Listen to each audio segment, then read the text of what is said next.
ਸੰਤ ਰਾਮਪਾਲ ਜੀ ਮਹਾਰਾਜ ਇੱਕ ਅਜਿਹੇ ਮਹਾਨ ਸੰਤ ਜਿਨ੍ਹਾਂ ਨੇ ਆਪਣੀ ਸਤ ਭਗਤੀ, ਤਤਵ ਗਿਆਨ, ਕਰੁਣਾ ਅਤੇ ਸੇਵਾ ਦੇ ਬਲ ਤੇ ਸਮਾਜ ਵਿੱਚ ਨਵੀਂ ਮਿਸਾਲ ਕਾਇਮ ਕੀਤੀ ਹੈ। ਸੰਤ ਰਾਮਪਾਲ ਜੀ ਮਹਾਰਾਜ ਜੀ ਦੇ ਅਗਵਾਈ ਵਿੱਚ ਉਹਨਾਂ ਦੇ ਸਾਰੇ ਸਤਲੋਕ ਆਸ਼ਰਮ ਤੋਂ ਸਮਾਜ ਕਲਿਆਣ ਦੇ ਅਦਭੁਤ ਕਾਰਜਾਂ ਨੇ ਸਮਾਜ ਨੂੰ ਸੁਨਹਿਰੇ ਭਵਿੱਖ ਦੀ ਇੱਕ ਨਵੀਂ ਉਮੀਦ ਦਿਖਾਈ ਹੈ। ਸੰਤ ਰਾਮਪਾਲ ਜੀ ਮਹਾਰਾਜ ਜੀ ਤੋਂ ਨਾਮ ਦੀਕਸ਼ਾ ਲੈਣ ਤੋਂ ਬਾਅਦ ਲੱਖਾਂ ਲੋਕਾਂ ਦੀਆਂ ਲਾਇਲਾਜ ਬਿਮਾਰੀਆਂ ਜਿਵੇਂ ਕੈਂਸਰ ਅਤੇ ਏਡਜ਼ ਆਦਿ ਠੀਕ ਹੋਈਆਂ। ਸੰਤ ਜੀ ਦੇ ਗਿਆਨ ਤੋਂ ਪ੍ਰੇਰਿਤ ਹੋ ਕੇ ਉਹਨਾਂ ਦੇ ਅਨੁਯਾਈਆਂ ਨੇ ਲੱਖਾਂ ਯੂਨਿਟ ਖੂਨ ਦਾਨ ਕੀਤਾ। ਸੰਤ ਜੀ ਨੇ ਲੱਖਾਂ ਭੈਣ ਬੇਟੀਆਂ ਦੇ ਦਹੇਜ ਮੁਕਤ ਵਿਆਹ ਕਰਵਾਏ। ਸੰਤ ਜੀ ਨੇ ਲੱਖਾਂ ਲੋਕਾਂ ਦਾ ਨਸ਼ਾ ਛੁਡਾਇਆ, ਕਰੋੜਾਂ ਉਜੜੇ ਪਰਿਵਾਰ ਵਸੇ। ਸੰਤ ਜੀ ਦੇ ਆਸ਼ਰਮਾਂ ਵਿੱਚ ਸਮਾਗਮਾਂ ਦੇ ਦੌਰਾਨ ਨਿਸ਼ੁਲਕ ਅੱਖਾਂ ਦਾ ਇਲਾਜ ਅਤੇ ਦੰਦਾਂ ਦਾ ਇਲਾਜ ਕੀਤੇ ਜਾਂਦੇ ਹਨ। ਸੰਤ ਰਾਮਪਾਲ ਜੀ ਮਹਾਰਾਜ ਵੱਲੋਂ ਸਮੇਂ-ਸਮੇਂ ਤੇ ਵਾਤਾਵਰਣ ਸੰਭਾਲ ਮੁਹਿੰਮ ਦੇ ਤਹਿਤ ਵੱਡੇ ਪੱਧਰ ਤੇ ਰੁੱਖ ਲਗਾਏ ਜਾਂਦੇ ਹਨ। ਸੰਤ ਜੀ ਨੇ ਲੋੜਵੰਦਾਂ ਨੂੰ ਤੁਰੰਤ ਸਹਾਇਤਾ ਪਹੁੰਚਾਉਣ ਲਈ ਮੁਫਤ ਐਂਬੂਲੈਂਸ ਸੇਵਾ ਸ਼ੁਰੂ ਕੀਤੀ।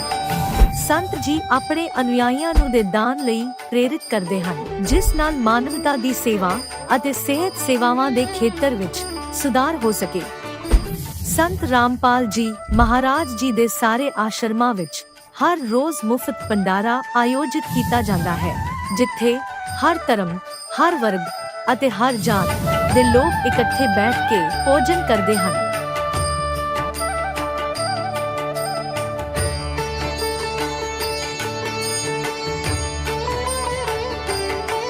ਸੰਤ ਰਾਮਪਾਲ ਜੀ ਮਹਾਰਾਜ ਦੇ ਆਸ਼ਰਮਾਂ ਵਿੱਚ ਹਜ਼ਾਰਾਂ ਬਜ਼ੁਰਗਾਂ ਨੂੰ ਸਨਮਾਨ ਅਤੇ ਪਿਆਰ ਨਾਲ ਜੀਵਨ ਜਿਉਣ ਦਾ ਮੌਕਾ ਮਿਲਦਾ ਹੈ। ਉਹਨਾਂ ਦੇ ਖਾਣ, ਰਹਿਣ ਅਤੇ ਸਿਹਤ ਦੀ ਪੂਰੀ ਜ਼ਿੰਮੇਵਾਰੀ ਸੰਤ ਰਾਮਪਾਲ ਜੀ ਮਹਾਰਾਜ ਚੱਕਦੇ ਹਨ।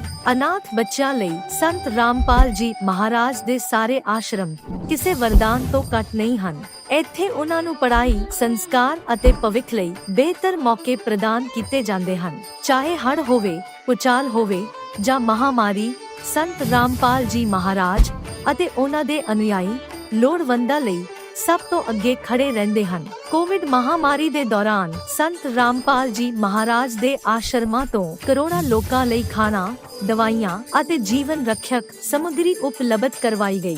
ਚਾਹੇ ਗਰੀਬਾਂ ਦੀ ਮਦਦ ਹੋਵੇ ਜਾਂ ਸ਼ੋਸ਼ਿਤ ਅਤੇ ਪੀੜਿਤ ਵਰਗ ਦੇ ਹੱਕਾਂ ਅਤੇ ਸਨਮਾਨ ਦੀ ਲੜਾਈ, ਸੰਤ ਰਾਮਪਾਲ ਜੀ ਮਹਾਰਾਜ ਨੇ ਹਮੇਸ਼ਾ ਹੀ ਉਹਨਾਂ ਦੀ ਦਬੀ ਆਵਾਜ਼ ਨੂੰ ਸਰਕਾਰਾਂ ਤੱਕ ਪਹੁੰਚਾਇਆ ਹੈ ਅਤੇ ਉਹਨਾਂ ਨੂੰ ਉਚਿਤ ਨਿਆਂ ਦਿਵਾਉਣ ਵਿੱਚ ਅਹਿਮ ਭੂਮਿਕਾ ਨਿਭਾਈ ਹੈ। ਸਮਾਜ ਵਿੱਚ ਅਧਿਆਤਮਿਕ ਅਤੇ ਸਮਾਜਿਕ ਮੁੱਲਾਂ ਪ੍ਰਤੀ ਜਾਗਰੂਕਤਾ ਲਿਆਉਣ ਲਈ ਸੰਤ ਰਾਮਪਾਲ ਜੀ ਮਹਾਰਾਜ ਹਰ ਕਦਮ ਤੇ ਮਾਨਵਤਾ ਦੇ ਸੱਚੇ ਸੇਵਕ ਸਾਬਤ ਹੋਏ ਹਨ।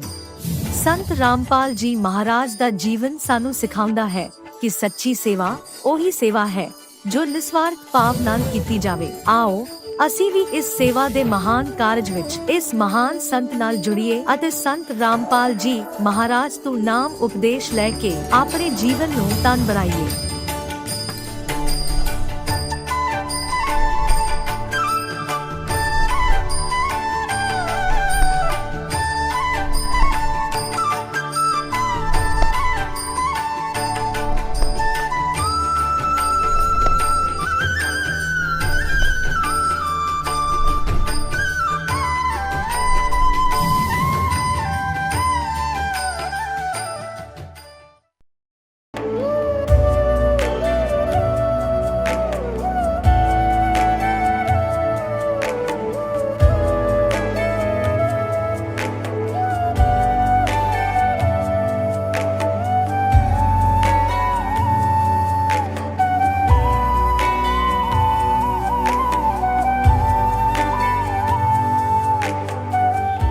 पवित्र श्रीमद् भागवत गीता, पवित्र चारों वेद, पवित्र कुरान शरीफ, पवित्र बाइबल, पवित्र गुरु ग्रंथ साहिब, पवित्र कबीर साहिब की वाणी में छुपे हुए गूढ़ रहस्य अर्थात तत्व को जानने के लिए कृपया अवश्य सुनिए जगत गुरु तत्वदर्शी संत रामपाल जी महाराज के मंगल प्रवचन।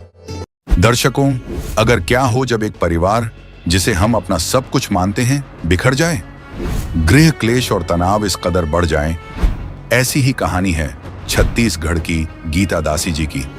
उनका परिवार बिखर चुका था, बेटा खो गया, पति ने साथ छोड़ दिया और ऊपर से भूत प्रेत की बाधाओं ने उन्हें घेर लिया। शारीरिक समस्याओं ने उनकी जिंदगी को और कठिन बना दिया। हालात ऐसे थे कि रात हो तो दिन ना हो और दिन हो तो रात ना हो। हर वक्त तनाव और क्लेश ने उन्हें सोचने पर मजबूर कर दिया कि आखिर जिंदगी में अब बचा क्या है। लेकिन जब गीता जी को मिला आध्यात्मिक ज्ञान, उनकी जिंदगी ने एक नई दिशा पकड़ी।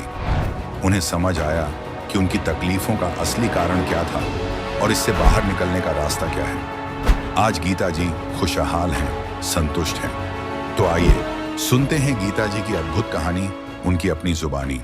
नमस्कार जी। नमस्ते सर। क्या नाम है माता जी आपका? गीता दासी। माता जी आप कहाँ से हैं? मैं छत्तीसगढ़ जिला कोरबा से आई हूँ। माता जी, संत रामपाल जी महाराज जी से नाम उपदेश आपने कब लिया? 2019 को। संत रामपाल जी महाराज जी से नाम दीक्षा लेने से पहले आप क्या कोई भक्ति साधनाएं भी किया करती थी?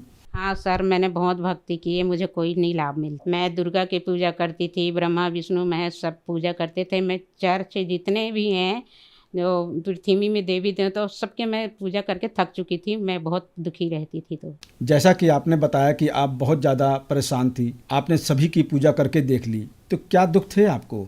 सर पहले बात तो ये है, हमारे घर में कलेश होता था। कलेश इतना कलेश होता था, जब रात होती तो मैं प्रार्थना करती थी, हे भगवान दिन ना हो, और दिन होते तो कहती थी हे भगवान रात ना हो। इसलिए कि रात निकल जाते थे अच्छे से तो दिन की मार पड़ती थी, और दिन निकल जाते अच्छे से तो रात को मार पड़ती थी। तो मैं पूरा दिन यही विनती करती थी, हे मालिक आज का दिन तो अच्छा निकल गया, रात कैसा निकलेगा। तो रात निकालने के लिए हे मालिक तुम दया करना दाता, ऐसे मैं रोज़ बोलती थी। देवी देवता के बारे में तो मुझे कुछ भी पता नहीं था कि कौन मुझे साथ देगा, कौन देवी देवता कैसे पूजा करूँगी। ऐसी पूजा करती थी, अनपढ़ गाँठ जैसे बनती थी। जैसे शिव जी में जल चढ़ाना, जैसे दुर्गे के पास जाके घंटी उंटी बजा के आरती हुआ घुमा घूमी के आ जाओ। ऐसे में जगह जगह गिड़गड़ाती थी, जाती थी, मुझे कोई लाभ नहीं मिलता था कहीं से भी। सर मैं इतना बीमार थी, पहले तो मैं बताती हूँ, गुरु बनाए हमने, वो क्या कहते हैं प्रेम रावत के सत्संग में जुड़े। बोले कि वहाँ पे जाओगे, प्रेम रावत के सत्संग सुनोगे, भक्ति करोगे तो तुम्हें लाभ मिलेगा। तो वहाँ पे जुड़ी 2001 में। 7 साल वहाँ, 6 साल वहाँ पूजा वहाँ गए सत्संग में, कुछ लाभ नहीं हुआ। फिर उसके बाद में वो छोड़ दी। फिर कुल गुरु बनाए मैंने अपने जाति में। बोले कि आप इसमें जुड़ो, आप भक्ति करो तो आपको लाभ मिलेगा। वो छोड़ दी सर। फिर उसके बाद बोले कनकी में एक बाबा है, वो दुख दूर करते हैं, उसको गुरु बना लो। वो बोला कि मेरे को गुरु बनाओगे आपके दुख दूर हो जाएंगे। वो भी करके देख ली, कुछ नहीं लाभ होता था। मैं थक हार के छोड़ के घर बैठ गई। तो फिर संत रामपाल जी महाराज जी के बारे में आपको कैसे पता लगा? संत रामपाल जी महाराज के बारे में सर मुझे बीमारी हुई एक ऐसे, मैं उठ नहीं पाती थी, बैठ नहीं पाती थी, इतनी मुझे प्रॉब्लम थी। मुझे बच्चे खिलाते पिलाते थे अपने हाथ से। तो मेरी फूफा ससुर के जो परिवार हैं सब जुड़े थे इसमें, संत रामपाल जी के शरण में नाम दीक्षा लिए हुए थे। उन्होंने मेरे घर पे आए, बोले कि दीदी तुम मर जाओगी पर तुम लोग लाच में बैठी रहोगे तो आपका कैसा काम चलेगा। तुम्हारे 2-2 3-3 बेटा है, बेटी है, इनका कौन साथ देगा। तुम आप इसमें जुड़ क्यों नहीं जाती हो, क्या हो गया तुम्हें। लोग लाच में अपने माता पिता को देखते रहोगे तो फिर धरती में रहोगे तब ना देखोगे, तुम जुड़ते क्यों नहीं हो। संत रामपाल जी महाराज के शरण में क्यों नहीं आते हो, नाम क्यों नहीं लेते हो। ऐसे मुझे आया के समझाती तो मेरे कुछ समझ में नहीं आते थे सर जी। फिर उन्होंने समझाया कि तुम जुड़ के देख लो, ना पसंद आए और ना तुम्हें लाभ मिले तो तुम छोड़ देना भक्ति, 4 महीना करके देखो। फिर खिरो नाम की एक दासी, खिरो दासी, वो लेके नाम दान केंद्र चांपा लेके आए सर। फिर मैंने तत्वदर्शी सदगुरु रामपाल जी के नाम लिए, उन्होंने नाम दिए। प्रथम नाम तो देते हैं जाप करने के लिए सभी संतों भक्तों को, वो नाम मुझे भी दिए। संत रामपाल जी महाराज जी से नाम उपदेश लेने के बाद क्या आपको कोई लाभ भी मिले? हाँ सर, मुझे बहुत लाभ मिले। पहले तो मैं भक्ति नहीं करती थी तो बहुत दुखी रहते थे। आदमी छोड़ के चले गया था, बच्चा खो गया था, बड़ा वाला बेटा वहाँ तेलुगु देश में वहाँ फंस गया था, ट्रेन गिर गया था तो उसमें वो काम कर रहा था। तो मेरा छोटा वाला 6वीं क्लास का बच्चा है, कोरबा में फंसा हुआ था। मैं गाँव चली गई थी, मेरी लड़की वहाँ पर मेरे को सपोर्ट देने के लिए लड़की मेरे पास रहती थी। मेरा पूरा घर उजड़ गया था, बर्बाद हो गया था, हम कहीं के नहीं रहते थे सर जी। मैं 20 रुपए में मेरा बेटा को चाय पानी देने के लिए ऐसे कोई काम वहाँ पे जो स्कूटी बनाते हैं वहाँ पे लगाया गैरेज में मैं मेरा बेटा 20 रुपये वो हफ्ता में देता था। और मैं किसी के झाड़ू करती, किसी के पोछा करती, किसी के चूल्हे बनाती, इसमें मेरा घर चलता था। मेरे पास कुछ भी नहीं था, ना राशन कार्ड था, ना कुछ नहीं, मैं बिल्कुल निर्धन थी। मैं कहती थी हे भगवान, अगर मंदिर जाऊँगी तो मेरे को 10 रुपये नहीं है कि नारियल लेके चढ़ाऊँ, ऐसे मेरी स्थिति बनी हुई थी सर।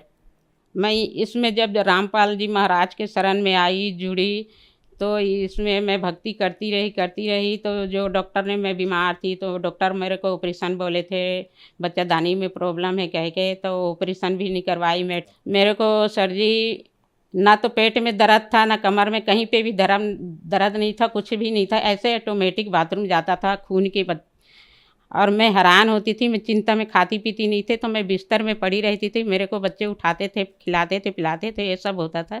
मैं सबको बोल चुकी थी मैं बचूंगी नहीं, मर जाऊंगी, और मेरे बच्चों की शादी ब्याह कर देना, ऐसे कह के मैं सबको बोल चुकी थी। और मैं नहीं उठ पाती थी, ना बैठ नहीं पाती थी।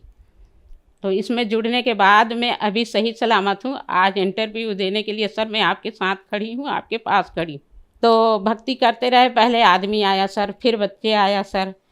तो आदमी आया, वो भी नाम लिए, बच्चे फिर बच्चे हमें मिला वहाँ पे। उसमें लेटर आया सर जी वहाँ से, मेंटल हॉस्पिटल से, वहाँ से क्या कहते हैं, बंगाल से मेंटल हॉस्पिटल से लेटर आए। उसमें लेटर डाले थे, बोले थे कि बच्चा यहाँ पे है, मिल जाएगा, आ जाओ।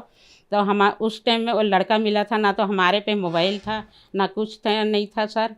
तो क्या कहते हैं, लड़का बाकायदा जो उसके पापा के फ़ोन नंबर, मोबाइल थी, उसमें का नंबर था, मेरे ससुराल के एड्रेस थे, मेरे मायके के एड्रेस था, कोरबा ज़िला का एड्रेस था। फिर हम वहाँ पे ढूंढते गए सर, और लड़का मिल गया। जब लड़का मिला तो इस स्थिति में मिला सर। वो लड़का ना तो बोल पाता था, ना सुन पाता था, और ना देख पाता था। आवाज़ वो बोलता तो समझ नहीं आता था। अभी सर लड़का मेरे साथ है, अच्छा से बोल लेता है, अच्छा है, और हम सब मिल के भक्ति करते हैं। सब ने नाम ले लिए हैं सर। आदमी 2014 में छोड़ के चले गया था, और लड़का है तो 2015 में निकल गया था। और हम ना जब नाम दिशा 2019 में लिए, तो हमारा सारा पूरा परिवार एक जगह हम इकट्ठे हो गए। हम खुशी से जीवन बिता रहे हैं सर, और हम सब एक जगह हैं, और सब मस्त बढ़िया से बहुत अच्छा भक्ति करते हैं सर। और लाभ तो इतना हुआ सर, अब मैं बता नहीं पाऊँगी। जैसे हम जा रहे थे गुरु दर्शन करने के लिए जा रहे थे, सावन में पानी कैसे गिरता है बरसात में, तो गुरु दर्शन के लिए जा रहे थे। तो मेरी बेटी थी, मेरे आदमी थे, और हम तीनों जा रहे थे। तो ना वहाँ पे हम क्या कहते हैं, पुल के नीचे गिरे, ज़ोर से नीचे गिरे। तो हमें किसी को खरोच नहीं आई। मुझे ऐसे लगा कि मेरे बंदी छोर सदगुरु रामपाल जी महाराज ने मुझे हाथों में उठा के मतलब बैठाया। ऐसे लगा वहाँ पे 6 बड़े बड़े सीला पत्थर थे सर। और फिर दोबारा हमें ये लाभ हुआ, एक बार ऐसे तो 3-4 बार घटना हुए सर। एक बार जा रहे थे, इसकी बहन, हमारे पतिदेव की बहन ज़्यादा सीरियस थी, मरने वाली ऐसे थे उसकी स्थिति। तो हम गए सर, तो देखने जा रहे थे। तो ना हम धीरे धीरे चला रहे थे गाड़ी, तो वो ना पता नहीं ऐसे लगा कि उठा के फेंक दिया हो मोटरसाइकिल किसी ने, ऐसा महसूस हुआ। पीछे कोई भी नहीं था। तो हम स्पीड में चल रहा था हाईवे, उसके आगे आए। तो जैसे आगे थे तो हम बोले कि हे मालिक बंदी छोड़ सदगुरु रामपाल जी महाराज, हम तो आज मर गए। ऐसे आए तो गाड़ी जहाँ पे थी उसकी हाईवर की, वहीं रुक गया। हमारे गाड़ी वहीं पे थी, हमें खरोच तक नहीं आई सर। ऐसे हमारे पास न जान तो 1000 बार बची है, एक बार की कौन कहे। हम अभी परेद बाधा में बीच में कुछ संकट के वजह से कैसे भी हुए, हम थोड़ा चपेट में आ गए थे परेद बाधा में। तो 100 लीटर के कैन में हमारे बच्चों ने मतलब चन्ना अमृत उसमें डाल दिए थे बच्चे हमारे। हमें नहीं पता था कि ये केमिकल का डब्बा है, ये मजा आया डब्बा है कह के हम रूम खाली किए ना। तो उसको मतलब हम रूम खाली किए, तो हमारा भगत जी हमारे आदमी है जो, तो उसी में डाल दिए चन्ना अमृत। जो हमारे अखंड पाठ चलते हैं कबीर वाणी का, उसमें का जो जल है उसको हम चन्ना अमृत कहते हैं। उसको हम रखे हुए थे संभाल के। तो हमारे बच्चे ने टंकी में डाल दी, तो उसको हम संभाल के रख रहे थे। और हम ना रूम खाली किए, तो किसी भाई से उन्होंने मांगा कि भैया मेरे चन्ना अमृत बहुत ज़्यादा है, मेरे पास सामान रखने का नहीं है, आप कोई सामान दे दो। तो बोले कि ले जाओ, मेरे पास सामान है, 20 लीटर 100 लीटर का कैन है, इसमें आप रख लेना, अच्छा है। उन्होंने सोचा कि ये इसको मैं दे दूंगा फ्री में, तो ये मांझ धो के अपना रखेगा तो मुझे मजा आए, मतलब कैन मिल जाएगा। और ये भगत हमारे आदमी सोचे कि ये मेरे साथ रहता है, हम दोनों की अच्छी बनती है, तो मांझ धो के दिया होगा, ऐसे कह के समझ के वो 100 लीटर का कैन ले आया। तो सवेरे टाइम हमें 4 बजे करीब, हम सवेरे जल्दी हमें वहाँ से रूम खाली करना था सर, तो रूम खाली किए ना, तो जल्दीबाजी में वो 100 लीटर के कैन में चन्ना अमृत डाल दिया। अब हम यहाँ आए शिफ्ट हुए 1-2 दिन के बाद, उसको देखे कि पीऊँगी कह के और इस्तेमाल करेंगे कह के, क्योंकि 100 लीटर जल पीना मतलब चन्ना अमृत पीना हमारे लिए मजाक नहीं है ना, आसान काम नहीं है सर। जब हमने उसको पिया चन्ना अमृत को 1 चम्मच सर जी, तो हमारे मुंह में छाला सा हो गया। तो उसको हम निकाले और देखे कि हम बोले कि चन्ना अमृत है, ये कैसे करें, फेंकना तो है नहीं हमें। अब महाराज जी बोलते हैं ये अमूल्य एकदम चीज़ है, फेंकना नहीं है, ना कुछ करना नहीं है, इसको पीना ही पीना है, ना कोई वस्तु में छिड़कना नहीं है। तो इसको क्या करना चाहिए, तो उसको तो मैं तो कपड़े में झोंक के ऐसे रख ली। फिर 3 महीने के बाद जैसे पाठ प्रकाश होता है और हमने ज्योति पाठ रखवाई थी, उसके बाद 3 महीने के बाद में सर जी उसको हम पीने चालू किए। हम सोचे कि इसको पूरा ज़िंदगी कहाँ ढोएंगे, कहीं भगत जी को हम बताएंगे तो भगत जी हमें डांटेंगे कि तुम इतना बड़ा, इतने बेवकूफ़ हो, तुम्हारे बच्चे पढ़े लिखे नहीं है क्या, तुम दोनों तो अनपढ़ हो, बच्चे पढ़े लिखे नहीं है कि कैन का डब्बा, ये केमिकल का डब्बा है, इसमें तुम चन्ना अमृत को डाल दी कह के डांटेंगे हमारे भगत भाई कह के। हम किसी को नहीं बताते थे सर। फिर उसके बाद क्या हुआ, 3 महीने के बाद उसको देखे तो पीने लायक हो गया, मेरे जीभ नहीं जली, ना बेटी का जीभ नहीं जली। तो हम सोचे कि पी लेते हैं, पी लिए हम तीनों, चारों पाँचों छइयों सब रोज़ शाम को आरती होने के बाद उसको पीते पीते पी लिए सर। और उसको कैन को हमें वापस देना था ना, तो भगत जी बोले कि धो देना अच्छी से और बाकी चन्ना अमृत को पी लेना 2-3 बार धो के, और उसको सुखा के एकदम देना, क्योंकि मालिक के चन्ना अमृत इतना अमूल्य है, हम नहीं समझ पाते, बाकी पढ़े लिखे लोग उन लोग समझ जाते हैं। तो उसको धूप में सुखाई ना सर, तो उसमें घी के तरह जो ऊपर पकड़ने की डंडी होती, 100 लीटर का कैन था वो, और वो केमिकल का डब्बा था, हमें नहीं पता था कि ये केमिकल का डब्बा है। उसको सुखाए तो कम से कम 3 पाव, आधा किलो करीब एकदम घी के तरह निकला, केमिकल निकला उसमें से। तो हम दिखाए, पूछे किसी से, तो बोले कि ये कैसे पी गए, तुमने भगवान से, मालिक से प्रार्थना भी नहीं किया, इसको पी लिए कैसे। तो पहले हमने गलती की थी, तभी हमने सर प्रार्थना तो कर चुके थे मालिक से, अब उसमें से पिए हम, बिल्कुल सही है। और जहाँ पे मैं सुखाई थी कैन के डिब्बा को, वहाँ पे घी निकला था ना, उसमें कीड़े मकोड़े मच्छर सारा चीज़ सर जी उसमें से सब खत्म हो गए थे। बाद में हमें चला, हम बताए तो कि ये केमिकल का डब्बा था। अभी हम जानबूझ के कोई बोलेगा सर तो हम नहीं पी पाएंगे, बाकी अनजाने में हमने पूरा केमिकल के 100 लीटर का जल पी लिया हमें, और चन्ना अमृत पी लिया, हमें कुछ नहीं हुआ, हम छइयों के छई सही सलामत थे बिल्कुल। गरीबी तो देखो सर, गरीबी तो अभी है ही है, कह दो मालिक के दया से छोटा मोटा ज़मीन दिला दिया है मालिक परमात्मा ने सस्ता में, और वो आज नहीं तो कल बन जाएगा। माता जी, जैसा कि आपने बताया कि आप पे बहुत ज़्यादा कष्ट थे, आपका परिवार उजड़ गया था, संत रामपाल जी महाराज जी ने दोबारा आपका परिवार बसाया और आपको बहुत सारे सुख भी दिए। तो जो दर्शक आज आपको टीवी पर देख रहे हैं और वो भी संत रामपाल जी महाराज जी से नाम उपदेश लेना चाहते हैं, तो कैसे ले सकते हैं? सर उन लोग के लिए मेरे हाथ जोड़ के प्रार्थना है, विनती में तो अपने रिश्तेदार, सास ससुराल वाले के सभी बहन भाइयों को और जगत के बहन भाई से हाथ जोड़ के प्रार्थना है कि आप इसमें संत रामपाल जी महाराज के शरण में आओ, अब इसमें उद्धार करो, कल्याण करवाओ। क्योंकि मैं इतनी दुखी रहती थी, मैं खून के आंसू गिरती थे मेरे सर। तो आज मैं बहुत खुश हूँ और अच्छे से हूँ, स्वस्थ हूँ, और मेरे बच्चे भी सब ठीक है सर। हर टीवी हर चैनल में उसके सत्संग आता है सर, वो नीचे पीली पट्टी चलती रहती है, उसमें सारा नंबर रहता है। हर ज़िले में हर जगह केंद्र है पास पास में, और हर जगह हर गांव में हम लोग पुस्तक सेवा करते हैं सर, वहाँ से ज्ञान अपना लें और अपना कल्याण कराएं। धन्यवाद जी। सत्संग। अब जगत गुरु तत्वदर्शी संत रामपाल जी महाराज जी के सत्संग के माध्यम से उस अद्वितीय आध्यात्मिक ज्ञान के बारे में जानते हैं, जिसके माध्यम से आप भी प्राप्त कर सकते हैं ऐसे आध्यात्मिक, मानसिक और भौतिक सुख जो अभी तक आपने सिर्फ मीराबाई, ध्रुव, प्रहलाद जैसे कुछ ही भक्तों की जीवन कथा में सुने होंगे। अब सुनिए तत्वदर्शी संत के संग शास्त्र अनुकूल भक्ति सत्संग, ऐसा अद्वितीय आध्यात्मिक ज्ञान जिसका है सर्वधर्मों के पवित्र शास्त्रों में प्रमाण। अब जैसे बाल्टी निकालनी होती है कुएं से पानी, तो रस्से के बांध कर उसको कुएं में पटका जाता है, उसको डबोया जाता है पहले और फिर खींचा जाता है। तो कुछ जल लेकर आए तो ऐसे हमें परमात्मा ने इसमें डबोया, इस शिक्षा के अंदर, और फिर इससे ये अनमोल रतन निकाल कर हमारे सामने रख दिया। और अब हम किसी के दंत कथा पर विश्वास नहीं करेंगे, अपने सदग्रंथों को ही आधार मानकर साधना भक्ति करेंगे। श्रीमद् भगवत गीता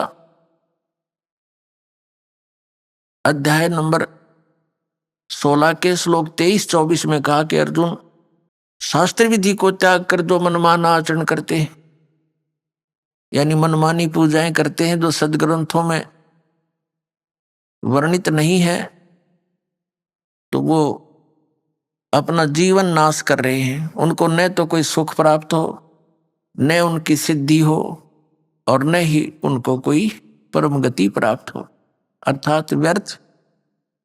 फिर 24वें श्लोक में कहा कि अर्जुन, इससे तेरे लिए इस कर्तव्य और अकर्तव्य की अवस्था में, यानी कौन सी साधना करनी चाहिए कौन सी ना करनी चाहिए, शास्त्र ही प्रमाण है। इसलिए तू शास्त्रों को आधार मानकर भक्ति करना, किसी के लोक वेद पर विश्वास मत करना। तो पुण्यात्माओं, हमारे को सारा ही लोक वेद सुना रखा था। अब लोक वेद किसे कहते हैं? परमेश्वर ने इस सत्य ज्ञान को हमें अजम कराने के लिए अपने ही ऊपर सब प्रमाण उदाहरण दिए। क्या बताया? पीछे लग गया जाऊं था मैं लोक वेद के साथ, रास्ते में सतगुरु मिले दीपक दे दिया हाथ। क्या बताते हैं भगवान? जैसे ये दास पहले हनुमान पुजारी था, बाबा श्याम जी की पूजा करता था। भगवान श्री कृष्ण विष्णु एक विशेष इष्ट थे, विशेष श्रद्धा थी इनमें, और साथ साथ में भगवान शंकर, भगवान गणेश, माता गौरी, लक्ष्मी माता, दुर्गा माता, यानी जो भी देवता सुप्रसिद्ध से होते थे, हम सभी की आड़ लेते थे, सभी की पूजा करते थे, सबसे ही अर्ज किया करते थे, कोई सुख या दुख की झलक होती थी। और उनको करते करते भी हमें बहुत से सुख हुए। जैसे बच्चा पढ़ता है, शिक्षा में सफल हुआ, परीक्षा में सफल हुआ, तो अपने हनुमान जी की जय हो, बाबा श्याम जी की जय हो, भगवान कृष्ण ने बड़ी दया करी, ये तो संकट मोचन ही है हनुमान जी, तो भगवान कृष्ण जी ने ऐसे दया कर दी। तो बच्चों को, हम बच्चे थे जैसा भी, यही हमें बहुत था कि हमारे इन भगवानों ने हमें पास कर दिया, सफल किया। फिर सर्विस प्राप्त हुई, अपने इन्हीं भगवानों के शुक्र मनाए। फिर पुत्र पुत्रियां प्राप्त हुई, फिर इन भगवानों के शुक्र मनाए। और ऐसे सुख जो हो रहे थे, हम सोच रहे थे ये भगवान श्री कृष्ण, भगवान विष्णु, भगवान हनुमान जी, श्री हनुमान जी और बाबा श्याम जी दे रहे हैं। तो अब बच्चे समझदार हो गए हैं इस ज्ञान के, दास के तत्व ज्ञान से। तो अब बहुत से समझदार होकर के कुछ एक दूसरे से डिस्कस भी करते हैं। कहते हैं एक समय एक आपस में दो भक्त डिस्कस कर रहे थे कि भी किसकी पूजा करते हो। एक कहने लगा मैं बाबा हनुमान जी की, लाल लंगोटे वाले की। तो कहते हैं भाई सुन, एक भगत ऐसे ही हनुमान जी की पूजा कर रहा था, हनुमान जी प्रसन्न हुए, अब मांग भाई के मांगेगा। क्या मांगता है बच्चा? मांगो। अब बच्चे ने के मांग रहा था, ने बोला जी बढ़िया सी पैंट कमीज दे दो। ने बोला भाई मैं लंगोट मरूं, तेरे तो कहाँ से लाऊंगा, मैं ही एक लंगोट में टाइम पास करता हूं, आपके लिए कहां से लाऊं मैं। और हनुमान जी ने ये कहा था कि भाई राम की भक्ति करो, किसी और की नहीं। तो पुण्यात्माओं, ऐसे ही आप समझना ना, भगवान श्री राम ने कभी कहा मेरी भक्ति करो, वो स्वयं भगत थे। ना श्री कृष्ण जी ने कभी कहा मेरी भक्ति करो, वो स्वयं भगत थे, भक्ति करते थे। राम कृष्ण से कौन बड़ो, उन्हों भी गुरु की ने, तीन लोक के वे धनी, गुरु आगे अधीन। कबीर साहब कहते हैं कि सभी रामचंद्र को भजत हैं, जान मुक्ति को धाम। और रामचंद्र ने वशिष्ठ गुरु किया और उनको दिया उसने ओम नाम। अब कितनी गहरी बात कही है कि ये और तो श्री रामचंद्र जी की भक्ति करें अकियो मोक्ष करेगा। अपने मोक्ष के लिए श्री रामचंद्र जी ने वशिष्ठ गुरु जी से दीक्षा ली, उसने उसको ओम नाम दिया कि इसका जाप कर तू, तो ये रामचंद्र जी आपको कैसे मोक्ष दे देगा। तो इस तरह के परमात्मा ने आकर के ये उदाहरण, अनमोल ज्ञान, सूक्ष्म वेद प्रदान किया। परमेश्वर ने जो अपने मुख कमल से ज्ञान कहा, स्वयं आकर के उसको सूक्ष्म वेद बोलते हैं, उसको पांचवा वेद कहते हैं, उसको सच्चिदानंद घन ब्रह्म की वाणी कहते हैं। तो पुण्यात्माओं, जो प्रसंग चल रहा है कि परमात्मा ने कहा कि पीछे लग गया जाऊं था लोक वेद के साथ, रास्ते में सतगुरु मिल गए, ये दीपक दे दिया हाथ। अब अंधेरे में जा रहे थे, दिशा मिली नहीं, क्योंकि हम भक्ति के सफर के हम यात्री हैं। और हम जिस सफर, भक्ति वाले सफर पर चल रहे थे, आगे चलकर हम जैसे भी साधनाएं कर रहे थे, आगे चलकर परमात्मा यानी सतगुरु मिल गए। उन्होंने हमें तत्व ज्ञान रूपी दीपक दे दिया। इस तत्व ज्ञान रूपी दीपक की रोशनी में हमें पता चला कि हमारी दिशा गलत है, और जिन भगवानों को हम अजरो अमर मानकर और मुक्ति का धाम मानकर, मोक्षदायक मानकर, संकट निवारण करने वाले मानकर हम इन पर आश्रित थे, वो हमारी आंखें खुल गई। अब जैसे श्रीमद् भगवत गीता अध्याय नंबर 2 के श्लोक नंबर 46 में कहा कि अर्जुन, बहुत बड़े जलाशय की प्राप्ति के उपरांत एक छोटे जलाशय में जैसी आस्था रह जाती है, ठीक उसी प्रकार उस परमात्म, पूर्ण परमात्मा के गुणों से, उसके तत्व ज्ञान से परिचित होने के बाद अन्य ज्ञानों में, अन्य भगवान देवताओं में ऐसी आस्था आपकी रह जाएगी। कैसे रहेगी कि जैसे एक छोटा सा तालाब होता है, जलाशय, एक वर्ष वर्षा ना हो तो सूख जाता है, उस पर आश्रित प्राणी भी उसका संकट का सामना करते हैं और वहां पर तड़फ तड़फ कर मर जाते हैं। और एक इतना बड़ा सरोवर हो, इतनी बड़ी झील हो, 10 वर्ष भी वर्षा ना हो तो भी उसका जल समाप्त नहीं हो, और वो मिल जाए उन प्राणियों को। एक बहुत पुराने समय की जब ये गीता बोलेगी, उस समय पूरा ही मानव समाज इन सरोवरों पर आधारित था, तालाबों पर आधारित था। इतना गंद नहीं था जो अब है। घास फूस बहुत होता था, जलाशय बहुत बड़े बड़े होते थे, कुछ छोटे भी होते थे, तो आसपास वर्षा होती थी, जड़ी बूटियों पर वर्षा हुआ जल उसके अंदर आकर के मिल जाता था, और वो वर्षों से, 1 वर्ष तक, और बड़ी झील होती तो कई वर्षों तक वो खराब नहीं होता था। तो उसी में स्नान भी करते थे, उसी से पानी भी जल भी पीते थे, और छोटी मोटी कोई बगीची वगैरह भी लगाते थे, तो उसी से ही सिंचाई वो करते थे। तो ऐसे वो अपना निर्वाह करते थे, झोंपड़ियां डालकर उसके आसपास रहा करते थे। तो कहने का भाव ये है कि हमने जब ये तत्व ज्ञान हुआ और फिर आप जी के समक्ष ये डंडोरा पीट दिया, तो उस समय हम छोटे जलाशयों पर आश्रित थे। श्री ब्रह्मा जी, श्री विष्णु जी, श्री शिव जी, ब्रह्मा जी की तो हम पूजा कराए नहीं करते, ये तो हमारे धर्म गुरुओं ने बता दिया था कि ये पूजा के योग्य नहीं है, इसकी पूजा बंद कर रखी है। शक्ति ने इसको श्राप दे दिया था, तेरी पूजा जग में नहीं होगी। फिर ये 2 भगवान शेष बचे, भगवान विष्णु और शंकर जी, इनकी पूजाएं हम करते थे। तो ये भगवान बुरे नहीं है, लेकिन ये हमारे लिए सफिशिएंट नहीं, पर्याप्त नहीं है। जैसे उस जलाशय का, छोटे जलाशय का जल वो बुरा नहीं था, लेकिन वो पर्याप्त नहीं था। उसमें कभी भी आपत्ति का सामना करना पड़ सकता था। वो स्वयं भी सूख जाता है और उसके आश्रित भी तड़प तड़प कर भुगत कर मर जाते हैं। तो इसलिए वो बुरे नहीं थे। और ऐसा कौन अनजान होगा जिसने बड़ी लेक मिल जा और फिर जोड़ पर बैठा रहे उस तालाब पर, पता नहीं कब वर्षा ना हो तो समाप्त हो जाए। ऐसा अनजान कोई नहीं होगा।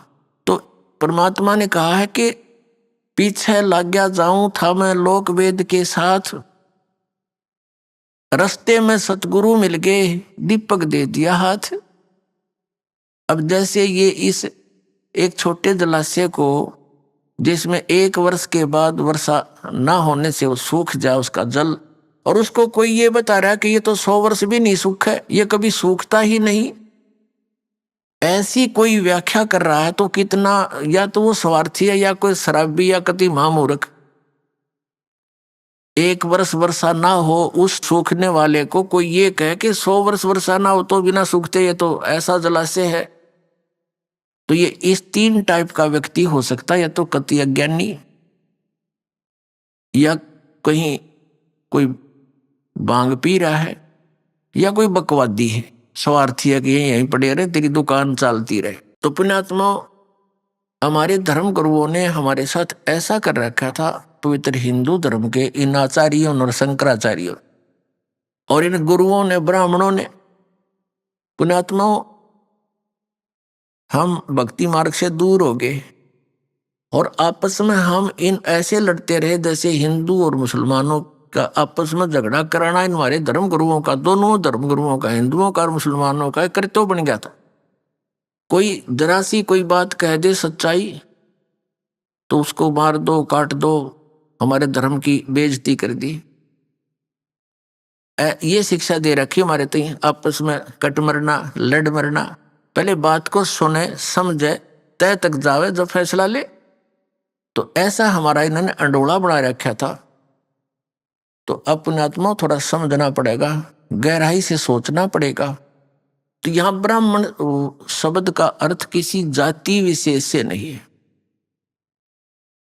ब्राह्मण वही है, जैसे अब परंपरागत तरीके से हम देखें तो पंडित यानी ब्राह्मण उसको कहते हैं जिसने किसी एक विषय में कोई उसका जो सफलता प्राप्त कर रखी हो, उसको पंडित बोलते हैं। जैसे शास्त्री कहते हैं, पहले पंडित की उपाधि प्राप्त करने वाला एक विषय का आचार्य होता था। वो 2 का भी हो सकता था, 3 विषयों पर भी वो पंडित हो सकता है। पंडित माने विद्वान व्यक्ति।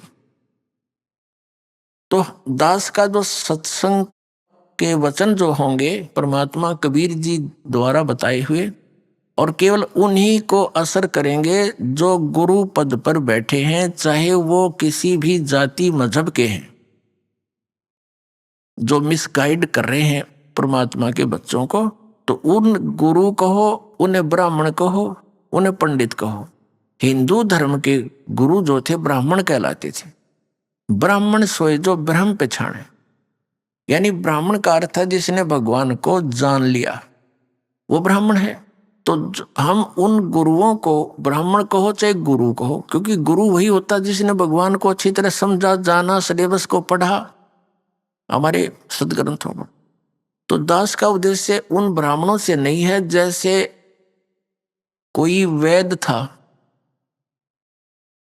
और बहुत बड़ा अच्छा मास्टर था अपने जॉब का, नब्ज पकड़ता था, बीमारी जान लेता था, औषधि देता था, स्वस्थ हो जाते थे। तो इतना प्रसिद्ध हो गया। फिर उनकी 1-2 पीढ़ी भी थोड़ा बहुत कार्य, 1-2 बच्चा उस वैद्य के कार्य को करता रहा। तो उन सभी उनके वंशजों को, आने वाली पीढ़ियों के सभी बच्चों को ये कहने लगे ये वैद्य है। और वो भी फिर अपने आप को वैद कहने लगे, एक सरनेम सा बन गया। हालांकि वो आज भी विद्यमान है ऐसे बच्चे जो वैद लिखते हैं अपना सरनेम, और वो जानते नहीं पेट के दर्द की दवाई औषधि, और वो भी वैद कहलाते हैं। तो यदि कोई डॉक्टर वैद और वैद की दवाई के विषय में ही बोलता है कि उस वैद की औषधि ठीक नहीं है, वो हानिकारक है, तो वो उन वैद्यों पर असर नहीं हो रही जो केवल परंपरागत वैद कहलाते हैं। लेकिन जो औषधि दे रहा है और अब भी वैद का काम कर रहा है, उनसे संबंधित है ये बात। जैसे मेरे पूज्य गुरुदेव जी ये इस परंपरागत वैद की तरह ब्राह्मण जाति से थी, लेकिन वो कभी अपने आप को पंडित ब्राह्मण नहीं कहते थे। कहता मेरा जन्म ब्राह्मण वर्ण में है, लेकिन मैं पंडित नहीं, ब्राह्मण नहीं हूं। वैद की दृष्टांत से आप अच्छी तरह समझ गए होंगे कि कोई व्यक्ति डॉक्टर की कोई औषधि नहीं जानता है और 2-4 गोली याद कर ली टेबलेट के नाम, तो वैद नहीं बन जाता वो। तो उसने कोई कहा वैद जी आप वैद हैं? कहाँ जी, तो मुझे कुछ दवाई दे दो। वो कहेगा नहीं, मैं वो वैद को नहीं जैसा तू समझ रहा है।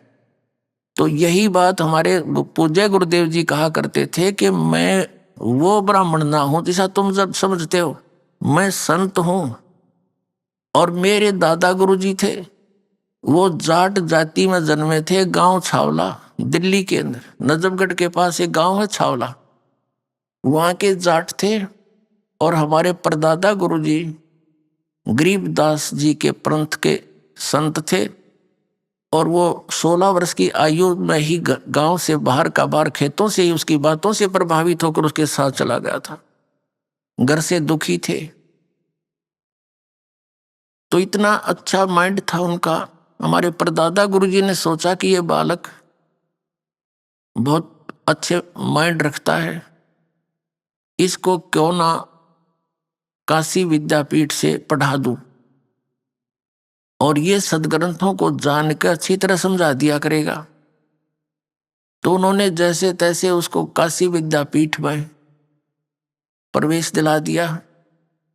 वहां से वो 4 विषय के आचार्य बन गए, अव्वल में प्रत्येक क्लास में।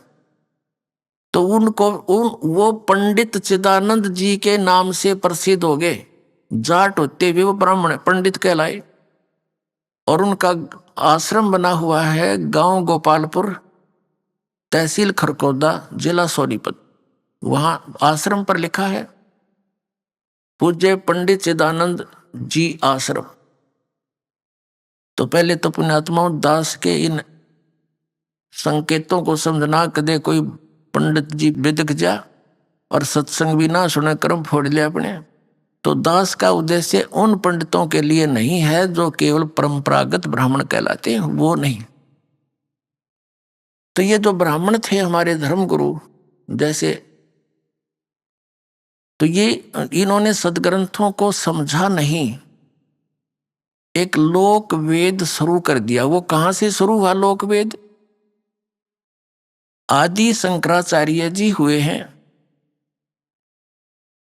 ईसा जी से 508 वर्ष पूर्व, यानी आज सन 2012 से ये समझ लो 2520 वर्ष पूर्व। और वो 32 वर्ष तक केवल इस संसार में रहे। वो स्पेशल भेज रखे थे किसने? भगवान शिव ने। शिव के लोग थे, उनका एक गण था, अच्छी आत्मा थी वहां की। उस समय उनका यहां आगमन हमारे लिए एक वरदान भी सिद्ध हुआ, क्योंकि उस समय बौद्ध धर्म का बहुत ज्यादा प्रचार हो रहा था। और महात्मा बुद्ध कौन थे? ये विष्णु जी के लोक से आई हुई, स्वर्ग से अपना स्वर्ग समय पूरा करके आई हुई पुण्यात्मा थी। और जो स्वर्ग से सीधा मानव शरीर में आता, उसका यहां दिल नहीं लगता कई दिन तक। तो उन्होंने राज्य भी त्याग दिया। परमात्मा उस सुख की तलाश में, जैसा भी पता लगा कि भगवान दे सकता है सुख, उसके लिए उसने मनमाना आचरण शुरू किया, हठ योग किया। कई दिन तक अभ्यास रस्त रहे, ना कुछ जलपान किया। गया के अंदर बिहार में, बिहार प्रांत में गया शहर है, उसके बाहर एक वट वृक्ष था, उसके नीचे बैठ के कई दिन तक देखा किसी ने, कुछ खा पी नहीं रहा, पंजर सूख गया, सांस आना भी बंद हो गया, धीरे धीरे चल रहा। एक माई ने देखा ये मरेगा महात्मा, उसके मुंह के धीरे धीरे चम्मच से थोड़ी थोड़ी खीर लगानी शुरू कर दी, उसने चाटनी शुरू कर दी। तीसरे दिन उसने कुछ 2-4 चम्मच खा ली, तो वो धीरे धीरे शरीर फिर ठीक होने लगा। तो उठकर चल पड़ा और अपना विधान, अपना सिद्धांत जैसा भी उसने, उसकी बुद्धि ने काम किया, उठकर कहा कि starvation could not lead to salvation, भूखा मरने से आत्म कल्याण नहीं हो सकता। फिर ये पुण्यात्मा थे, पिछले संस्कार अच्छे होते हैं, वो गुरु पद पर प्राप्त होते हैं, और कुछ चले जाते हैं राजनेता, राजनीति के अंदर। उनकी शब्द में भी शक्ति होती है, उनके संस्कारवश सभी उनको उपलब्धियां होनी ही होनी होती हैं, और वो सोच रहे होते हैं तुम जो कर रहे हो इससे हो रहा है। तो महात्मा बुद्ध ने जो भी परमात्मा का विधान बताया, उस समय की पुण्यात्माओं ने उनको बड़े चाव से सुना, ग्रहण किया, क्योंकि आत्मा परमात्मा के लिए भटक रही है। जिसको कहीं भी पता लगता है कि वहां भगवान मिलेगा, वही दौड़ लेती है, क्योंकि ये प्यासी है उस भगवान की, उस सुख की खोज कर रही है जो जिसको ये छोड़कर यहाँ आ गए हैं। इसलिए उस महात्मा बुद्ध के साथ बहुसंख्या के अंदर ये भोली आत्मा चिपक गई। अब महात्मा बुद्ध के द्वारा बताए गए भक्ति विधि से परमात्मा की ओर से कोई राहत किसी को नहीं मिली, क्योंकि वो शास्त्र विधि को त्याग कर मनमाना आचरण था, उससे कुछ होना ही नहीं था। और उससे पहले जिस समय महात्मा बुद्ध ने ये पंथ चलाया, अपना मार्ग चलाया, तो उस समय श्रद्धालु लोग, अच्छी आत्माएं, अच्छे पुण्यकर्मी प्राणी थे, उनको स्वाभाविक लाभ अपने पुण्यों से ही हो रहा होता, अपने प्रारब्ध से ही। आपको बता रहा था ये दास के हमें जो भी कोई सुख होता था, हम ये सोचा करते, जो ये साधना कर रहे, हरे राम हरे कृष्ण सीताराम राधे श्याम राधे राधे श्याम मिला दे, या श्याम जी के मंदिर में जाना, हनुमान जी के मंदिर जाना, शेरा वाली के वहां वैष्णो देवी जाना, हम सोचा करते इन साधनाओं से लाभ हो रहा है। अब पता चला ये तो कोई साधना ही नहीं थी, भक्ति है ही नहीं, है तो यूजलेस है, ये तो मनमाना आचरण था हमारा। तो वो भोले श्रद्धालु पिछले पुण्यकर्मी प्राणी थे, सभी को जो उनके अनुयायी हुए उनको स्वयं स्वाभाविक संस्कार व सुख होता रहा, और वो सोचते रहे इन्हीं जो साधना इन्होंने बताई ये सही है। आने वाले समय में भक्तिहीन प्राणी आते रहे उनके घरों में, उन्हीं साधनाओं से उनकी दुर्गतियां शुरू हो गई, कोई अध्यात्म लाभ हुआ नहीं। तो सब ने ये मान लिया अब लास्ट में बौद्ध धर्म के अनुयायियों ने कि भगवान है नहीं, भगवान से कोई लाभ की इच्छा करना मूर्खता है, और वो कम्युनिस्ट मीन नास्तिक हो गए। पूरा चीन कम्युनिस्ट हो गया, जो पूरे विश्व की लगभग आधी नहीं तो उससे कुछ कम आबादी वाले मानव हैं। तो पुण्यात्मा उस समय इस बौद्ध धर्म का बहुत शीघ्रता से प्रसार हो रहा था, और उनके जो संत थे वो जगह जगह जाकर के धर्म परिवर्तन यानी अपना मार्ग प्रदर्शन कर रहे थे, भोली आत्मा ग्रहण कर रही थी। उस समय शंकराचार्य जी का जन्म यानी आना हमारे लिए वरदान सिद्ध हुआ, लेकिन बात वही रही, आसमान से गिरे और खजूर पर अटक गए, फिर भी वहीं के वहीं रहे। लेकिन इतना अवश्य किया उन्होंने, वैसे तो दास तो ये कहेगा कि परमात्मा की ही दया थी, वो तो काल ने श्रृंगार के भेजा था आदि शंकराचार्य, उसका तो विधान था कि जीव ही ब्रह्म है, उसने तो यही स्टार्ट कर दिया थे। कि तू खुद ही भगवान है, तू अपने आप को पहचान ले, तू आत्मा है, शरीर नहीं, बॉडी नहीं, मन नहीं, बुद्धि नहीं, चित्त नहीं, अहंकार नहीं, तू भगवान है। आत्मा को कोई दुख सुख होता ही नहीं, ये है उसका फाइनल विधान। बता, यह कोई बात हुई? ये भी नास्तिक बनाने का एक दूसरा जो ट्रेंड था उसका, काल भगवान का। फिर परमात्मा ने देखा, दया करी कि उसके इस विधान ने कोई स्वीकार करने को तैयार नहीं कि क्या बक रहा है, ये क्या बोल रहा है, जीव ही भगवान है।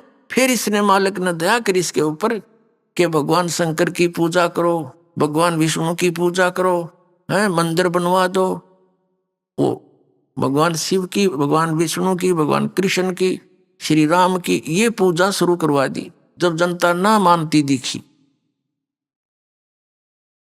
तो, और इसको ज्ञान था नहीं, क्योंकि सतयुग के ब्राह्मणों ने ज्ञान नहीं था, इस कलयुग के ब्राह्मण आदि शंकराचार्य ने कहां से होगा। और दूसरी बात रही कि इनके भगवानों को ज्ञान नहीं था, जिनकी ये पूजा दृढ़ करके चले गए और कर रहे हैं अभी तक। किसको? श्री विष्णु जी को, श्री ब्रह्मा जी को, श्री शंकर जी को। हमारे सदग्रंथों का ज्ञान नहीं था। अपने आत्मा, ये एक बहुत बड़े आश्चर्य की बात है। और दास सरलता से कह देता है, क्योंकि मुझे पूर्ण विश्वास हो चुका है परमात्मा के ज्ञान का, अध्यात्म मार्ग का। अब इनको ही अपने सदग्रंथों का ज्ञान नहीं था, वेदों का ज्ञान नहीं था। श्रीमद् भगवत गीता इन चारों वेदों का निष्कर्ष है, इनका जो है सारभूत समझो, उनका एक संक्षिप्त के अंदर ये वर्णन अधिकतर कोड वर्डों में है। वेदों से तो परिचित हो ही नहीं, क्योंकि वो तो आपके पहुंच से ही बाहर हो गए। लेकिन श्रीमद् भगवत गीता भी परमात्मा ने दया करी, इस काल भगवान से बुलवा दी श्री कृष्ण में प्रवेश करके। न युद्ध के अंदर ज्ञान का के मेल, दोनों तरफ हथियार लिए खड़े, वहां ज्ञान बोला जा रहा है।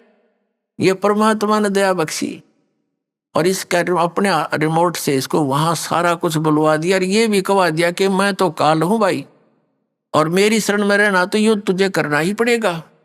और यदि तुझे परम शांति चाहिए तो उस परमेश्वर की शरण में जा जो परम शांतिदायक है। उसके विषय में स्वयं कह दिया कि मैं नहीं जानता, चौथे अध्याय के 34वें श्लोक में। उसको तो तू किसी तत्वदर्शी संतों के पास जाकर उस तत्व ज्ञान को समझ, जिस तत्व ज्ञान में उस परमेश्वर ने स्वयं आकर अपनी महिमा की जानकारी दे रखी है, वो सच्चिदानंद घन ब्रह्म की वाणी है, उसको समझ। तो पुण्यात्मा, इस आदि शंकराचार्य जी ने अपना तो सिद्धांत बता दिया कि अहम ब्रह्मास्मि, अयम आत्मा ब्रह्म, तत्वमसि, प्रज्ञानम ब्रह्म। इन्होंने 4 मठ स्थापित किए, 4 पीठ स्थापित की, पूर्व पश्चिम उत्तर दक्षिण में। इनके न्यारे न्यारे अपने पदाधिकारी शंकराचार्य बना दिए। उनको प्रत्येक को एक एक वेद कि तू सिर्फ इस वेद को पढ़ेगा, इसका प्रचार इस क्षेत्र में करेगा, और ये तेरा मंत्र है अयम आत्मा ब्रह्म। और दूसरे का महावाक्य बता दिया तत्वमसि, तत्त्वमसि। तत्व माने वो है परमात्मा, तू ही है, तो माने तू, असी माने है वो परमात्मा तू ही है। अहम ब्रह्मास्मि, मैं ही ब्रह्म हूं, मैं ही परमात्मा हूं। और अयम आत्मा ब्रह्म, ये आत्मा ही परमात्मा है। फिर भक्ति की क्या आवश्यकता रहेगी? और फिर ये कि भगवान विष्णु की पूजा करो, भगवान शिव की पूजा करो। फिर जब भगवान शिव और कृष्ण और रामचंद्र जी है तो जीव क्या रहा? फिर ये जीव आत्मा ब्रह्म कैसे होगी? तो इसको कहते हैं उआबाई। कबीर साहब ने, उस परमेश्वर ने सच्चिदानंद घन ब्रह्म की वाणी में 5वें वेद में कहा है कि माला पैर हुए हैं मुक्ता, सटदल उआबाई बकदा। ये पैर का कंठी माला, ला के माथे में बिंदी तिलक, और ऐसे दिखे जैसे बड़े पहुंचे हुए महापुरुष होंगे। परमात्मा कहते कंठी माला सुमरणी, और पैर ऐसे क्या हो, ऊपर डूंडा साध का अंतर रख्या खो। ऊपर तो महात्मा दिखे संस्कृत में बोला है, माला पैर रखी, टक्की बंदी ला रखी है, कहते मुंड मुंडा रखा ना घोट कति उस तरह फिरवा रखा। कहते ऊपर डूडा साध का, ऊपर तो लोग दिखाओ ऐसा दिखे महात्मा ही पड़ा है, अंतर रखा को अंदर खक भी ज्ञान नहीं तेरे पास, तो आप भी डूबर, अनुयायियों ने भी डुबोएगा। तो पुण्यात्माओं, हम खजूर पर अटके हुए थे और कबीर परमेश्वर पूर्ण परमात्मा हमारे पिता ने 600 वर्ष पहले हमें उस खजूर से उतारने की चेष्टा की थी कि नीचे आ जाओ, लेकिन हम नीचे ना आकर के गालियां देने लगे उसको, क्योंकि हमने वो खजूर ही पृथ्वी मान रखी थी। घने दिन तो वहीं लटक रहे थे बहुत वर्षों से। तो पुण्यात्माओं, अब परमात्मा ने हमारी आंखें बनाई ज्ञान वाली, अध्यात्म ज्ञान का हमारा मोतियाबिंद हो गया था। उस मोतियाबिंद के ऑपरेशन करने के लिए पहले तो आपको शिक्षा दी, फिर इस दास को ये दीक्षा दी और ये ज्ञान दिया कि अब ये दास सर्जन बना दिया आप सभी का अध्यात्म अज्ञान का, वो मोतियाबिंद का ऑपरेशन कर देगा और आपने साफ दिखाई देगा। आप सफल होगे, ज्ञान को समझेंगे।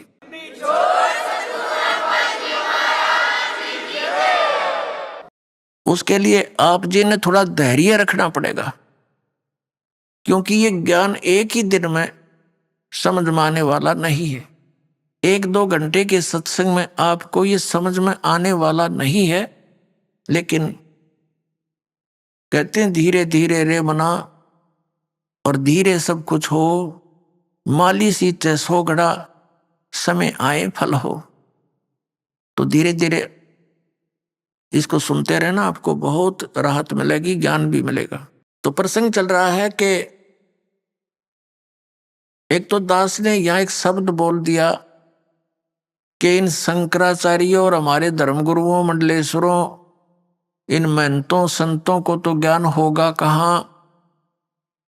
जिन भगवानों की ये पूजा दृढ़ करते हैं और कराते हैं, हमें बता रहे हैं ऐसा करो, उनको ज्ञान नहीं अध्यात्म। तो ये बात बड़ी खटके की है और बहुत बड़ा विवाद पैदा कर सकती है यदि दास इसका रिमोट, इसका स्विच नहीं दबाएगा। तो अर्थात आपको सच्चाई नहीं दिखाएगा तो आम व्यक्ति न सोचेगा ये तो झूठ बोलता है रामपाल।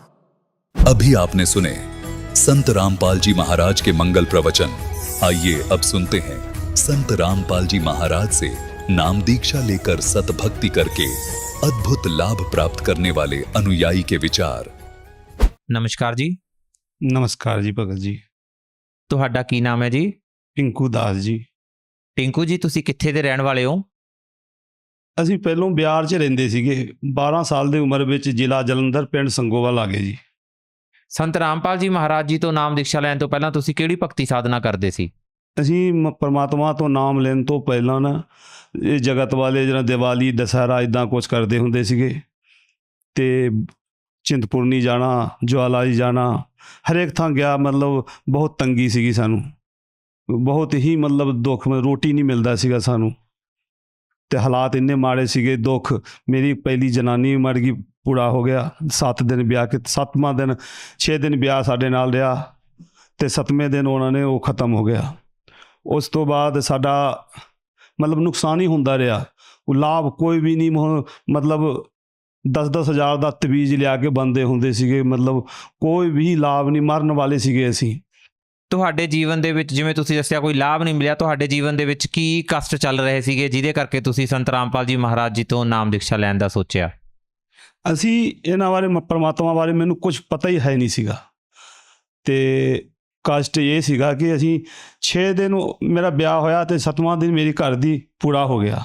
ਟ੍ਰੇਨ 'ਤੇ ਹੀ ਬਿਹਾਰ ਤੋਂ ਆਉਂਦੇ ਸੀਗੇ, ਟ੍ਰੇਨ 'ਤੇ ਹੀ ਪੂਰਾ ਹੋ ਗਿਆ ਅਤੇ ਫਿਰ ਉਹਨਾਂ ਦਾ ਸੰਸਕਾਰ ਅਸੀਂ ਇਕੱਲੇ ਨੇ ਕਰਤਾ। ਡੈਡੀ ਜੀ ਪੈਸੇ ਲੈਣ ਚਲੇ ਗਏ ਸੀਗੇ ਬਿਹਾਰ ਅਤੇ ਉਹ ਆਇਆ। ਉਸ ਤੋਂ ਬਾਅਦ ਅਸੀਂ ਦੂਜਾ ਵਿਆਹ ਕਰਾਇਆ। ਕਰਨ ਤੋਂ ਬਾਅਦ ਫਿਰ ਇੱਕ ਭਰਾ ਮੇਰਾ ਨਾ 10ਵੀਂ 'ਚ ਪੜ੍ਹਦਾ ਸੀਗਾ, ਉਹਨੂੰ ਵੀ ਮਤਲਬ ਸਾਰੇ ਟੱਬਰ ਗਿਆ ਵਿਸਾਖੀ ਵਾਲੇ ਦਿਨ ਬਾਡੀ ਕਰਨ ਤੇ ਸਾਰੇ ਟੱਬਰ ਰੋਟੀ ਖਾਂਦੇ ਸੀ। ਮੇਰੇ ਟਾਈਮ ਜਦੋਂ ਮੈਂ ਰੋਟੀ ਖਾਣ ਲੱਗਿਆ ਤਾਂ ਆਪਦੇ ਭਰਾ ਨੂੰ ਦੱਸਿਆ ਕਿ ਤੁਸੀਂ ਦੇਖੋ ਜੀ ਰੋਟੀ ਪਾਣੀ ਲਿਆਓ ਮੇਰੇ ਭਰਾ ਤੇ ਮੈਂ ਰੋਟੀ ਖਾਵਾਂ। ਤਾਂ ਉਹ ਰੋਟੀ ਪਾਣੀ ਲੈਣ ਗਿਆ ਕਿ ਮਤਲਬ ਉੱਥੇ ਕੋਈ ਇੱਦਾਂ ਦੀ ਚੀਜ਼ ਚੱਕ ਕੇ ਸਿੱਟ ਦਿੱਤਾ, ਉਹ ਜਾਂਦਾ ਹੀ ਰਹਿ ਗਿਆ ਤੇ ਉਹਦੀ ਵੀ ਮੌਤ, ਮਤਲਬ ਹਰ ਸਾਲ ਹੀ ਮੌਤ ਹੁੰਦਾ ਸੀ ਮੇਰੇ ਘਰੇ, ਵੱਡਾ ਹੋਵੇ ਛੋਟਾ ਹੋਵੇ ਕੋਈ ਵੀ ਹੋਵੇ।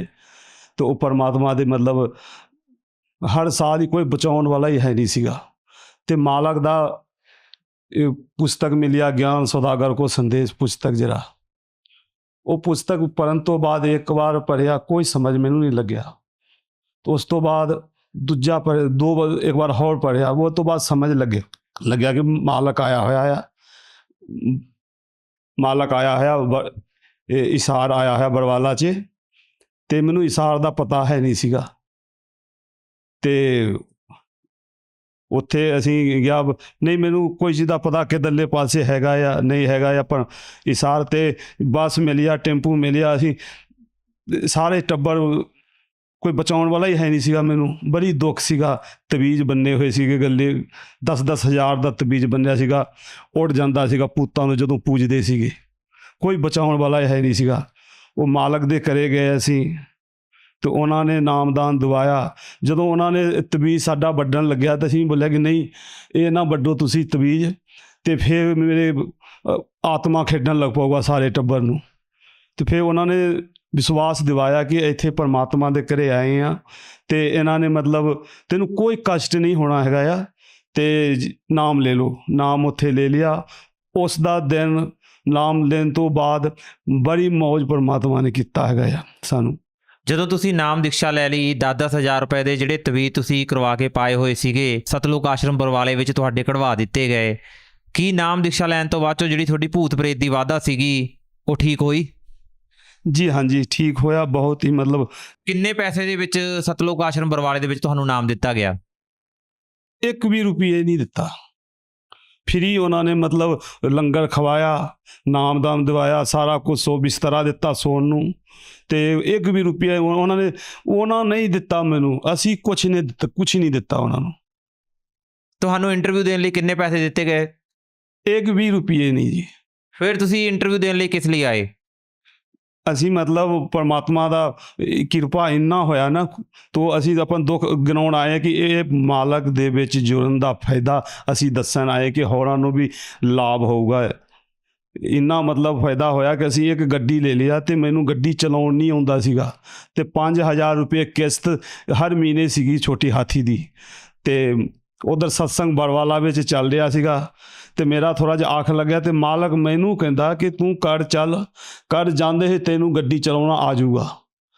ਤੇ ਇੱਕ ਦਿਨ ਗਿਆ ਮੈਂ ਚੇਤਾ ਭੁੱਲ ਗਿਆ। ਦੂਜੇ ਦਿਨ ਮਾਲਕ ਨੇ ਜਿਹੜਾ ਮੈਨੂੰ ਦੱਸਿਆ ਸੀਗਾ ਉਹ ਹਿਸਾਬ ਕਿਤਾਬ ਨਾਲ ਮੈਂ ਕਰਨ ਲੱਗਿਆ ਤੇ ਸਵੇਰੇ ਆਪਣੀ ਘਰਵਾਲੀ ਨੂੰ ਬੋਲਿਆ ਕਿ ਤੁਸੀਂ ਚਾਹ ਬਣਾਓ ਤੇ ਮੈਂ ਗੱਡੀ ਬਾਹਰ ਕਰਦਾ ਆ।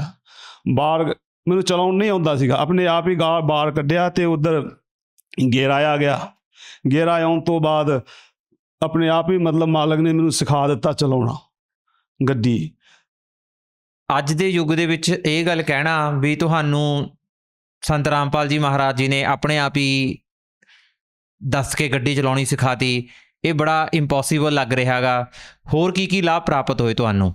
ਲਾਭ ਮੈਨੂੰ, ਮੈਂ ਦਿਹਾੜੀ ਵਾਲਾ ਬੰਦਾ ਸੀ, ਦਿਹਾੜੀ ਕਰਨ ਵਾਲਾ ਬੰਦਾ ਪੰਜਾਬ ਵਿੱਚ ਵਸਿਆ ਤੇ ਹੁਣ ਮਾਲਕ ਦੇ ਚਰਨਾਂ ਵਿੱਚ ਜੁੜ ਕੇ ਹੁਣ ਮੈਂ ਨਾ 7 ਕਿੱਲੇ 8 ਕਿੱਲੇ ਖੇਤੀ ਕਰਦੇ ਆ। ਆਪ ਦਾ ਟਰੈਕਟਰ ਆ, ਆਪ ਦਾ ਸਾਰਾ ਸੰਦ ਆ, ਗੱਡੀ ਹੈਗਾ ਆ, ਫੋਰਸ ਗੱਡੀ ਆ ਤੇ ਬੜੀ ਮੌਜ ਹੈਗਾ ਆ। ਮਾਲਕ ਨੇ ਇੰਨਾ ਕਿਰਪਾ ਕੀਤਾ, ਮਾਲਕ ਬਣਾ ਦਿੱਤਾ ਸਾਨੂੰ।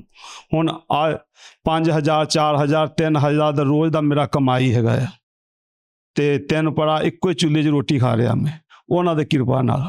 ਉਹ ਹੈਗਾ, ਉਹਦਾ ਜਿੰਨਾ ਗੁਣ ਗਾਈਏ ਅਸੀਂ ਉਨਾ ਘੱਟ ਹੈਗਾ ਜੀ। ਭਗਤ ਸਮਾਜ ਨੂੰ ਕੀ ਸੰਦੇਸ਼ ਦੇਣਾ ਚਾਹੁੰਦੇ ਹੋ? ਅਸੀਂ ਇਹ ਕਹਿੰਦੇ ਕਿ ਮਾਲਕ ਵਿੱਚ ਜੁੜੋ, ਸਤਿਗੁਰੂ ਰਾਮਪਾਲ ਜੀ ਮਹਾਰਾਜ ਦੇ ਨਾਲ ਜੁੜੋ ਤੇ ਆਪਣਾ ਤਰੱਕੀ ਕਰਾਓ। ਹੋਰ ਕੋਈ ਕਰਨ ਵਾਲਾ ਹੈ ਹੀ ਨਹੀਂਗਾ ਇਸ ਦੁਨੀਆ ਦੇ ਵਿੱਚ। ਮਾਂ ਪਿਓ ਕੋਈ ਵੀ ਨਹੀਂ ਕਰ ਸਕਦਾ, ਸਾਰਾ ਲੈਣ ਵਾਲਾ ਹੀ ਹੈਗਾ ਆ, ਦੇਣ ਵਾਲਾ ਇੱਕੋ ਹੀ ਪਰਮ ਪਿਤਾ ਪਰਮੇਸ਼ਵਰ ਸਤਿਗੁਰੂ ਰਾਮਪਾਲ ਜੀ ਮਹਾਰਾਜ ਹੈਗਾ। ਬਹੁਤ ਬਹੁਤ ਧੰਨਵਾਦ ਜੀ।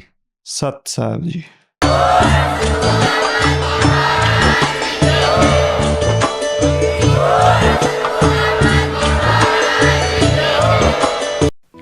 आप सुन रहे थे जगत गुरु तत्वदर्शी संत रामपाल जी महाराज के मंगल प्रवचन। अधिक जानकारी के लिए संपर्क करें।